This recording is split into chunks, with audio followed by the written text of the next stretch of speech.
Hi, would you like to learn how to use the passive voice in English? Welcome to Jen's Jyugyou. My name is Jen, and today you're going to improve your grammar by learning about the passive voice in English. The passive voice is a unique advanced grammar point in English that often causes confusion among students. But I hope that by the end of today's lesson on the passive voice, your confusion will be completely cleared up. Let's start by taking a look at a sentence in the active voice. The majority of sentences in English are usually in the active voice when speaking. So if we take our sentence here, Tomo ate the cookies. You can see there's a subject, the verb, and the object. Tomo is the subject, the verb is ate, the object is the cookies. When we are talking about the passive voice, it can become very confusing if we call these elements of our sentences subject, verb, and object. This is because when you look at a sentence in the passive voice, it seems like the subject and the object are opposite, and that often causes confusion among students. So to help you think about the idea of the passive voice clearer, what you should do is think about the person who is doing the action, the person causing the action to happen. We can refer to them as the agent, like a secret agent doing this action. So they are an agent. The verb stays as the verb, but we'll talk about the exact formulas you need for changing verbs when we put them into the passive voice. Then, what we would traditionally call our object, we can change this into the word receiver. The object or possibly person that is receiving the action. So in the sentence, Tomo ate the cookies, Tomo is the agent, ate is the verb in the simple past, and cookies is the receiver. The cookies are receiving the result of the action, which is in this case eaten. Tomo ate the cookies, as I mentioned, is an active sentence. It's written in the active voice. To turn it into the passive voice, one of the main things you should do is switch the agent and the receiver's position, and in front of the agent you will add the preposition by. So very simply, Tomo ate the cookies would become the cookies were eaten by Tomo. This sentence is an example of the passive voice. When you are making sentences in the passive voice, there's a basic formula which can cover all verb tense and situations. You will start with your receiver, the object, item, or possibly person that is receiving the action. Then you will take the be verb, to be, the be verb, and conjugate it into the correct tense. Then you will use the past participle of the verb. Remember, when you have the past participle, it is sometimes called verb number 3. So in the case of eat, we have eat, ate, eaten. Eaten is the past participle, verb number 3. Then after your past participle, you will write the rest of your sentence. And if you are including the agent who is causing the action to happen, you need to add by plus the agent. Keeping this formula in mind, if we want to make a sentence in the simple present using the passive voice, then what we will do is we will start with our receiver. What is receiving the action? Then you will simply use is or are. Then your past participle, then the rest of your sentence, and if there's an agent, by plus the agent. Let's take a look at a few examples. Buses are ridden by many people every day. In this case, buses is the receiver, are ridden is the verb, and by many people is the agent. About 10 liters of ice cream are enjoyed by Canadians every year. This newspaper is printed twice a week. We don't need to say who is printing the newspaper. This newspaper is printed by the company twice a week.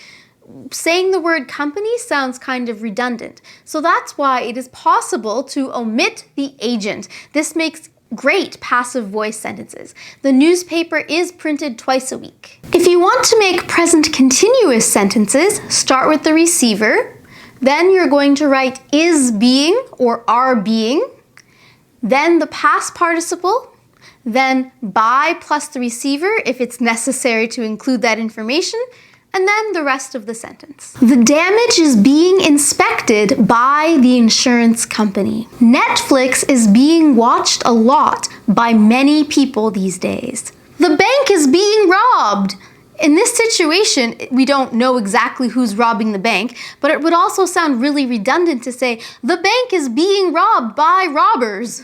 So, the bank is being robbed. Finished. Great sentence in the passive voice using the present continuous. To make a passive sentence in the simple past, start with your receiver, then you're going to use was or were, then your past participle, then by plus your agent if it's necessary, and the rest of the sentence. The girl was scared by the storm. The lottery jackpot was won by somebody in my family yesterday. The event was canceled by the organizers. Again, it might not be necessary to include the agent, and we could just say the event was canceled. To make passive sentences in the present perfect, you will start with the receiver, then you will use has been or have been, plus your past participle, plus by in the receiver if necessary, and the rest of the sentence. A large snowman has been built in the park by children. Thinking about my sentence at the beginning of this lesson, the cookies have been eaten. I could say the cookies have been eaten by my husband, but if I don't know it's him that ate them, I might just say the cookies have been eaten. A vaccine has been created. To make passive voices in the future, start with the receiver, then will be, plus your past participle, plus by in the agent if necessary, and the rest of the sentence. The package will be delivered next week by Amazon. A new iPhone will be released by Apple soon. Obviously, iPhones are released by Apple, so it's not necessary to say by Apple. This is a very obvious example of the agent. So if the agent is very obvious, it also isn't necessary to mention the agent. So I could simply say, a new iPhone will be released soon. The building will be demolished. In 2024, the Olympics will be held in Paris. Now that we've talked about how to make sentences using the passive voice and taken a look at some of the main verb tenses that we would use in the passive voice, let's review the 3 reasons why you would like to use the passive voice. Why would someone choose to use the passive voice in English? One reason is because the agent is not important to our sentence. We want the reader, or possibly the listener, to focus on the action, to focus on the receiver, because the agent who did the action is not important. I upload videos on my YouTube channel twice a week. But the action, the thing that I want you to focus on in that sentence isn't the fact that I will upload new videos twice a week. I want you to focus on the fact that there will be 2 new videos each week. So new videos will be added twice a week, or new videos are added twice a week. We're focusing on the receiver, not the agent. Another reason we will choose to use the passive voice is if the agent is unknown, if we don't know who has done the action. So in the case of my purse has been stolen, I don't know who stole my purse, just a thief came and took it. So my purse has been stolen. The third situation where we choose to use the passive voice is when the agent is obvious. We don't need to say who is doing the action because it's obvious. The garbage has been collected. I don't need to say the garbage has been collected by the garbage collector. That's really redundant and obvious because no one else would be removing my trash and taking it away from me. One point about the passive voice is that in speaking, the passive voice is not used that often. The passive voice tends to sound very formal, and we usually see it in writing. In speaking, people prefer to use the active voice because it sounds more direct and personal. Sounds kind of weird to say, the children were read a bedtime story by their babysitter.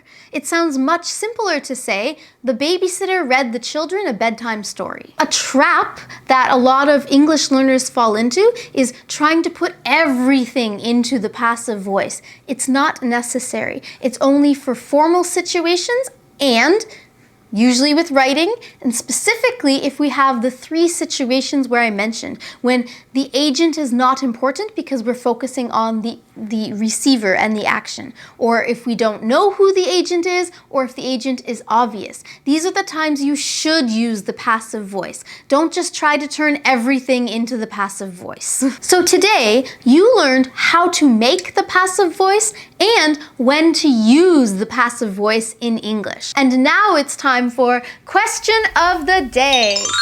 For today's question of the day, in the comments below, I want you to please practice making some passive sentences of your own. Practice making sentences in the passive voice. Thank you so much for watching this lesson. If you found it useful, please subscribe to Jen's Jyugyou and give this video a thumbs up. Good luck with your English studies. See you in the next lesson.